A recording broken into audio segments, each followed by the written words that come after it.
শুভ সন্ধ্যা বন্ধুরা। আজ হলো 20 আগস্ট, 3 ভাদ্র মঙ্গলবার।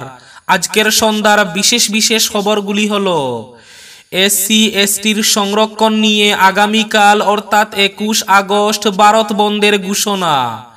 বিস্তারিত থাকবে প্রতিবেদনে। লাগাতার বৃষ্টি, লঙ্গাই নদীর উপর দিয়ে বইছে জল। লঙ্গাই নদীর পুরাতন বাঁধের উপর দিয়ে জল প্রবেশ করছে আসিমগঞ্জ মুরাদপুরে। বাঁধ ভাঙ্গনের আশঙ্কা।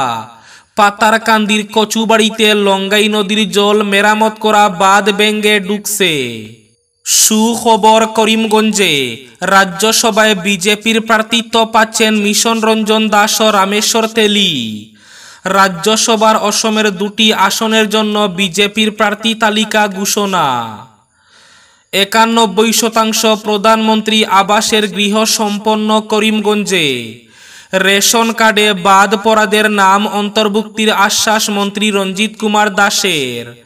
বিস্তারিত থাকবে প্রতিবেদনে।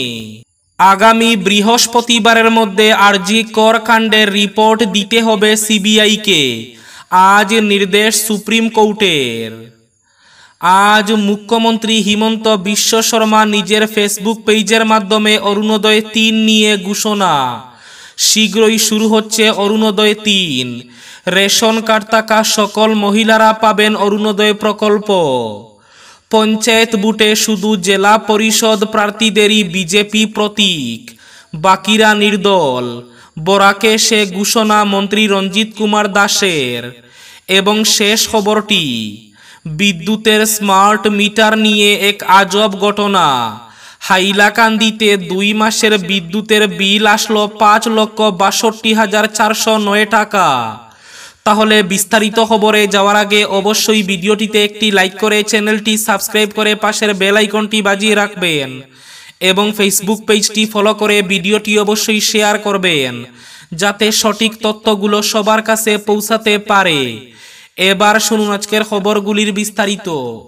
প্রথম খবর, এসসি এবং এসটির সংরক্ষণ নিয়ে আগামীকাল অর্থাৎ 21 আগস্ট ভারত বন্ধের ঘোষণা। 21 তারিখ ভারত বন্ধের ডাক। তফসিলি জাতি ও উপজাতিদের সংরক্ষণ নিয়ে সুপ্রিম কোর্টের সাম্প্রতিক সিদ্ধান্তের প্রতিবাদে এই বন্ধের ডাক দিয়েছে সংরক্ষণ বাঁচাও সংঘর্ষ সমিতি। সুপ্রিম কোর্টের সাংবিধানিক বেঞ্চ 2024 সালের 1 আগস্ট একটি গুরুত্বপূর্ণ রায় দিয়েছে। তারা রাজ্যগুলিকে তফসিলি জাতি এবং উপজাতি গোষ্ঠীর মধ্যে উপবিভাগ তৈরি করার অনুমতি দিয়ে বলেছে, যাদের সত্যই প্রয়োজন তাদের সংরক্ষণের ক্ষেত্রে অগ্রাধিকার দেওয়া উচিত। সুপ্রিম কোর্টের এই সিদ্ধান্তই ব্যাপক বিতর্কের জন্ম দিয়েছে এবং ভারত বন্ধ ডেকে দিয়েছে সংরক্ষণ বাঁচাও সংঘর্ষ সমিতি। সংরক্ষণ নিয়ে সুপ্রিম কোর্টের রায়কে চ্যালেঞ্জ জানিয়ে তা প্রত্যাহারের দাবি তুলাই এই ভারত বন্ধের মূল উদ্দেশ্য বলে জানা গিয়েছে। এই বন্ধ বিভিন্ন সামাজিক ও রাজনৈতিক সংগঠনের সমর্থন পাবে বলে মনে করছে সংরক্ষণ বাঁচাও সংঘর্ষ সমিতি।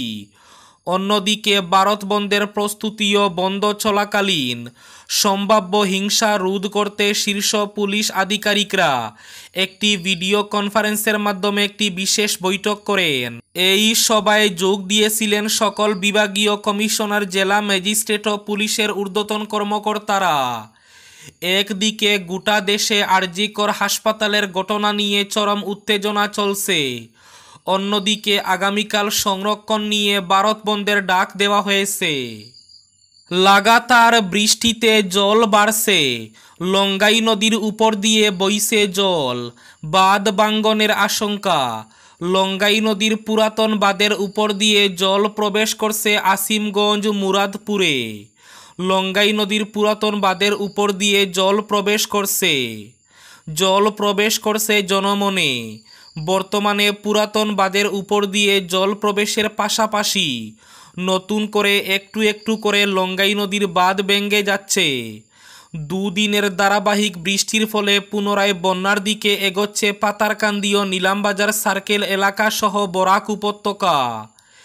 এদিকে পাতারকান্দির কচুবাড়িতেও লঙ্গাই নদীর জল মেরামত করা বাঁধ ভেঙে ঢুকছে।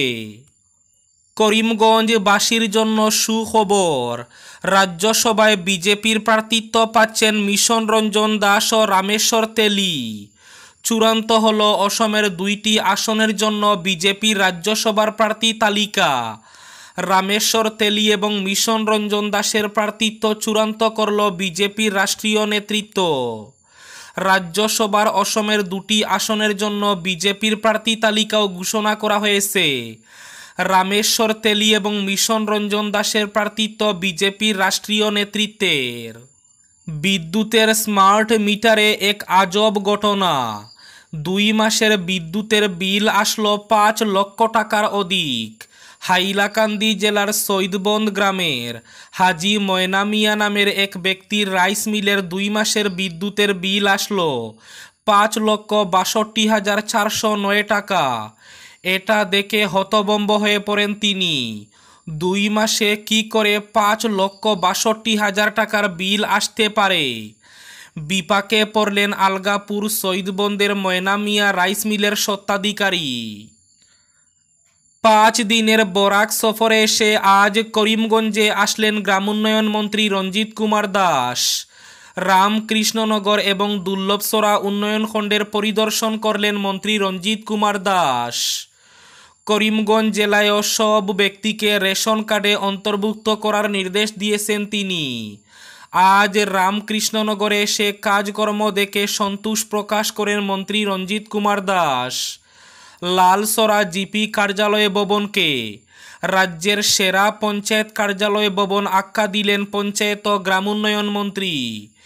এদিকে 91% প্রধানমন্ত্রী আবাস যোজনার গৃহ সম্পন্ন হওয়ার দাবি করেন মন্ত্রী।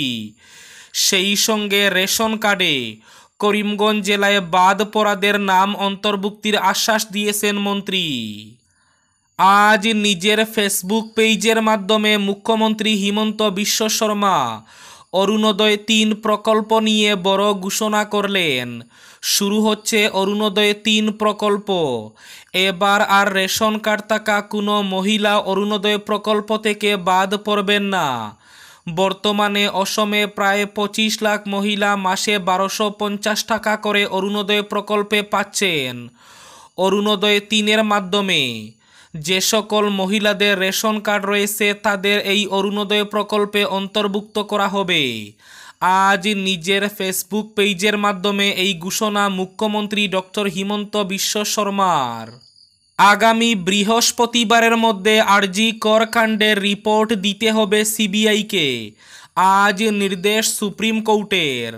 বৃহস্পতিবারের মধ্যে আরজি কর কাণ্ডের স্ট্যাটাস রিপোর্ট জমা দিতে হবে সুপ্রিম কোর্টে। সিবিআইকে আজ এমনই নির্দেশ দিল সুপ্রিম কোর্টের প্রধান বিচারপতির ডিভিশন বেঞ্চ। সুপ্রিম কোর্ট আজ মামলার শুনানি চলাকালীন আরজি কর হাসপাতালের চিকিৎসক ধর্ষণ এবং খুনের ঘটনায় গভীর উদ্বেগ প্রকাশ করে সুপ্রিম কোর্ট আজ বলে, মহিলারা যদি কাজ করতে গিয়ে যদি নিরাপত্তার অভাব বোধ করেন তাহলে আমরা তাদের সাম্যের সাধারণ অধিকার থেকে বঞ্চিত করছি। এর আগেই পুলিশের হাত থেকে সিবিআইয়ের হাতে আরজি কর মামলা পাঠিয়েছিল সুপ্রিম কোর্ট। আজ সিবিআইকে রিপোর্ট জমা করার নির্দেশ দেওয়া হলো। সুপ্রিম কোর্টের মতে এটা এখন শুধু একজন মহিলা ধর্ষণ এবং খুনের হরিফিক ঘটনা নয়। এই মামলার পরবর্তী শুনানি হবে বৃহস্পতিবার।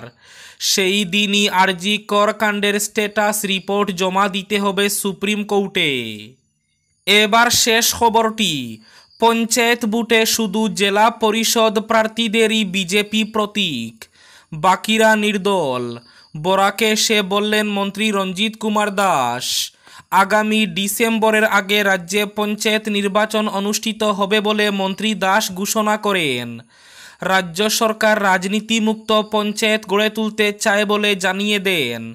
পঞ্চায়েতের কেবল জেলা পরিষদ স্তরে দলীয় প্রার্থী থাকবেন, অন্য স্তরে নির্দল হিসাবে প্রার্থীরা লড়বেন। পঞ্চায়েত নির্বাচনের আগে ডিলিমিটেশন হবে বলেও জানিয়ে দেন তিনি। ডিলিমিটেশন প্রক্রিয়ার কাজ দ্রুতগতিতে চলছে। 7 সেপ্টেম্বর ডিলিমিটেশনের খসড়া প্রকাশ করা হবে বলে মন্ত্রী দাস ঘোষণা করেন। সব প্রক্রিয়া মেনে নিখুঁতভাবে সম্পন্ন করে পঞ্চায়েত ভোটের তালিকা সেপ্টেম্বরের শেষের দিকে প্রকাশ পাবে। এই ছিল আজকের সন্ধ্যার বিশেষ খবরগুলি। ভিডিওটি অবশ্যই লাইক করে শেয়ার করে দেবেন।